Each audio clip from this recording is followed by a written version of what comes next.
Karena dalam Al-Quran, musibah, bencana, gempa dan sejenisnya tidak akan terjadi kecuali diundang.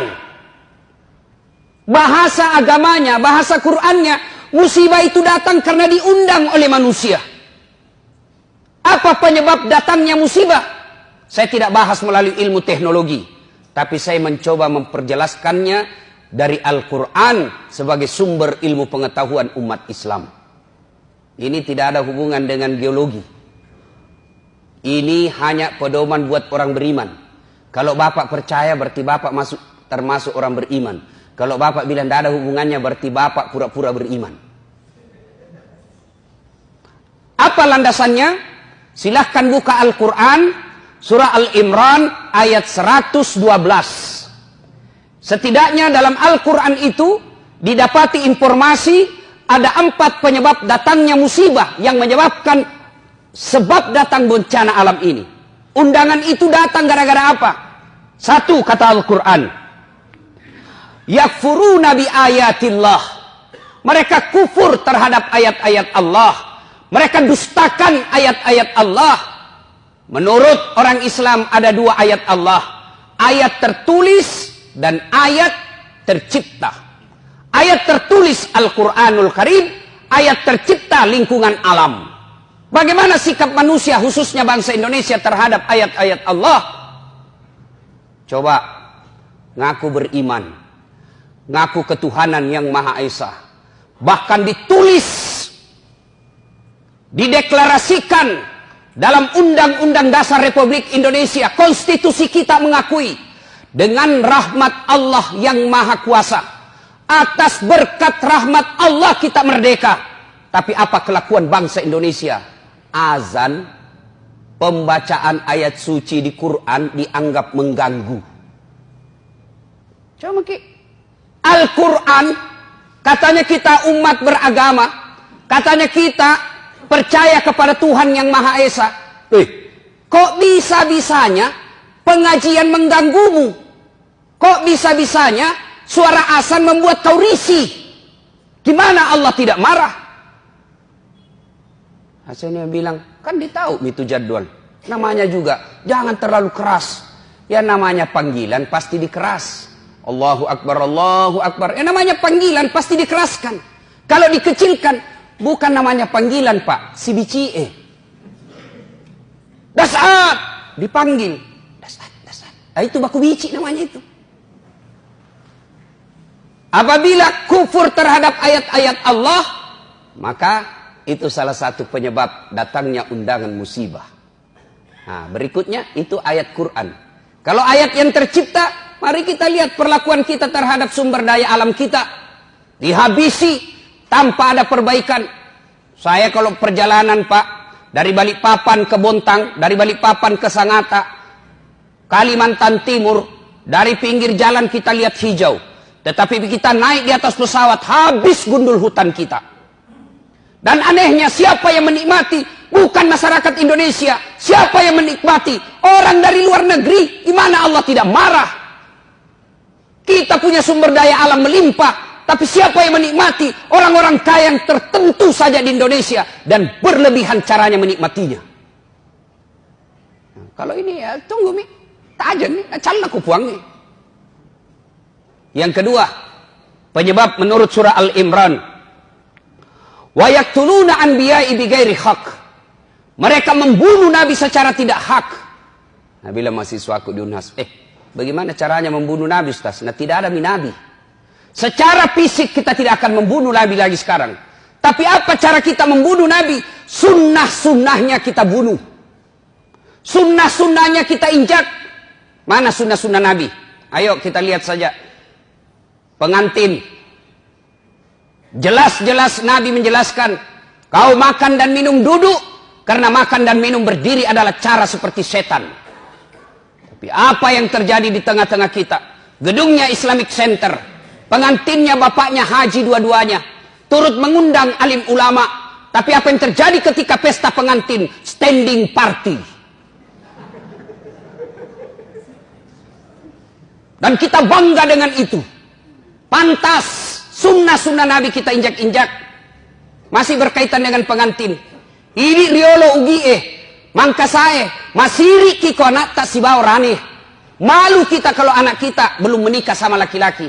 Tapi apa lihat Pak, tinggi sekolahnya bapaknya, profesor doktor bapaknya, tokoh masyarakat bapaknya.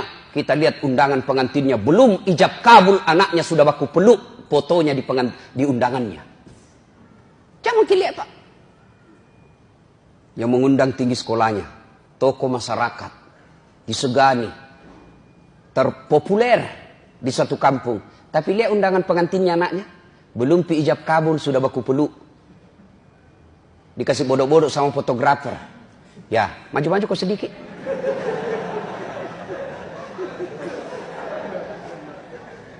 Kita injak-injak sunnah Nabi. Nabi menginformasikan dalam hadisnya diriwayatkan oleh Bukhari, haram merubah nasab, haram mengerubah silsilah orang tua kita. Dek nawad dingi robah sana anak natawe. Tapi apa yang terjadi? Kita sok barat-barat. Sudah menikah, istri tak langsung siapa namanya di belakangnya istri tak suaminya. Siapa ngajar ke itu? Nabi sudah jelas tidak boleh kau robah namanya bapaknya istrimu di belakang.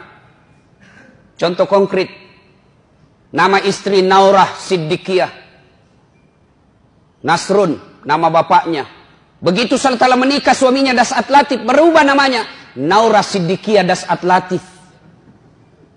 Padahal tidak boleh. Kenapa? Naurah Siddiqiyah bukan anak saya, tapi istri saya. Coba, matan itu sikolana. Tinggi jabatannya, tapi begitu sudah menikah, namanya istrinya naganti. Apa pernah kita dengar Rasulullah mengganti nama istrinya Khadijah Muhammad? Tidak, Khadijah tetap disebut Khadijah binti Khuwailid, Aisyah binti Abu Bakar Siddiq.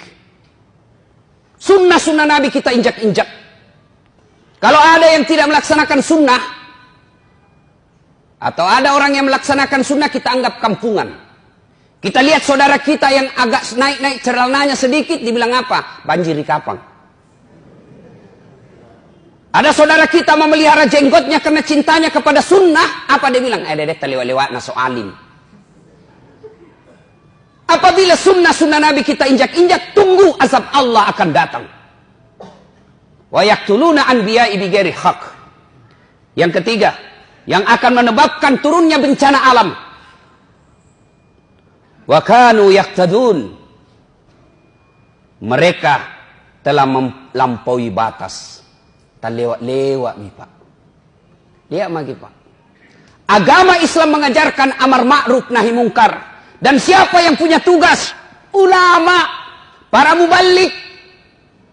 Tapi bagaimana kelakuan kita terhadap ulama? Bagaimana kelakuan kita kepada mereka yang melaksanakan amar ma'ruf? Mereka yang tulis la ilaha illallah dianggap teroris. Mereka yang menulis la ilaha illallah dianggap anti NKRI. Masa kalimat tiada Tuhan selain Allah kita takut? Dan siapa yang lakukan itu? Orang Islam sendiri. Anda yang lakukan kriminalisasi itu bukan non-muslim, orang non-Islam, kita masih bisa tolerir. Kenapa? Tidak mengerti. Islam sendiri salatnya selalu mengucapkan la ilaha illallah, tapi takut dengan kalimat Allah, takut kalimat tauhid. Gimana caranya? Disebut lewat-lewat. Mana ada kasihan itu ulama pegang senjata? Mana ada itu ulama mengajarkan rongrong NKRI? Yang justru kita teror adalah yang mengajarkan amar ma'ruf nahi mungkar. Tapi para koruptor. Coba kita lihat kelakuan negara terhadap koruptor. Saudi Arabia, koruptornya pancung, potong tangannya, potong kepalanya. Di Indonesia apa yang terjadi? Koruptor, potong masa tahanan. Ini kan keterlaluan namanya. Tak lewat-lewat maku. Marah Allah. Dan yang keempat, penyebab turunnya musibah di muka bumi ini, kata Allah menurut Al-Imran ayat 112. Dzalika bima adzau. Mereka berbuat zalim secara terang-terangan. Mereka berbuat dosa secara terang-terangan. Sekarang dosa sudah tidak dianggap lagi sesuatu malu. Beberapa kali saya masuk warung kopi. Karena ajak teman saya ngajak. Oke lah, nanti dibilang ki sombong kalau diajak tidak datang. Saya datang, miris hati saya. Kok ada Bugis Makassar, budaya kita siri, budaya kita Matandre siri. Kok ada perempuan tidak malu-malunya merokok di depan umum. Yang membuat saya miris, merokok di depan umum karena dia pakai jilbab. Dan itu kita anggap biasa. Ini kan sudah terlewat-lewat. Kita orang Bugis Makassar, makundraye, ipaka lebih. Makundraye, Matandre onronna. Tapi kok bisa-bisanya pakai jilbab dengan rapi di depan laki-laki, orang banyak meliriknya, dia santai dan merasa tidak malu merokok di depan umum pakai jilbab. Ini yang disebut zalika bima azau. Mereka berbuat zalim secara terang-terangan. Belum lagi pembuat dosa, dosa zina secara terang-terangan. Mereka secara terang-terangan membuat komunitas. Tidak malu deklarasikan dirinya. Riolo makadete ma siri ko mapigau salah. Sekarang apa dia bilang? Biasa nih. Dulu kalau ada perempuan hamil diusir dari kampungnya. Masuk kok upaka siri kasih di kampung. Bapak rela dia buang anak gadisnya. Untuk apa? Karena dianggap membuat aib buat keluarga. Sekarang apa? Nyata-nyata hamil 7 bulan. Pesta besar-besaran. Kejadian-kejadian seperti ini.